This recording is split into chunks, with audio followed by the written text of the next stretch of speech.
আসসালামু আলাইকুম ওয়া রাহমাতুল্লাহি ওয়া বারাকাতুহু। সকলকে আন্তরিক অভিনন্দন ও ধন্যবাদ। বর্তমান সময়ে সঠিক উপায়ে জিন জাদু এবং বদনজরের রুকাইয়ার অবস্থা খুবই শোচনীয়। তাই সঠিক উপায়ে সঠিকভাবে বদনজর এবং জিন জাদুর রুকাইয়া করুন। কেননা রূপ অনুযায়ী অনেক রাকি সঠিক উপায়ে বদনজর এবং জিন জাদুর রুকাইয়া শারঈয়া করতে পারেন না। রাসূলুল্লাহ সাল্লাল্লাহু আলাইহি ওয়াসাল্লাম বলেন, প্রত্যেক রোগের জন্য আরোগ্য রয়েছে। সুতরাং রোগ অনুযায়ী সঠিক চিকিৎসা প্রয়োগ করলে ইনশাআল্লাহ আল্লাহ তাআলার দয়ায় সে আরোগ্য লাভ করবে।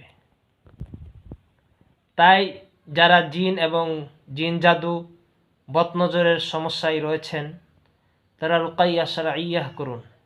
ইনশাআল্লাহ খুবই যত্ন সহকারে গুরুত্ব দিয়ে এই কাজগুলো করে থাকি। যোগাযোগ করুন। হাফেজ মাওলানা মাহমুদুর রহমান, কবিরাজ, ত্রিশাল, ময়মনসিংহ। ধন্যবাদ। আসসালামু আলাইকুম।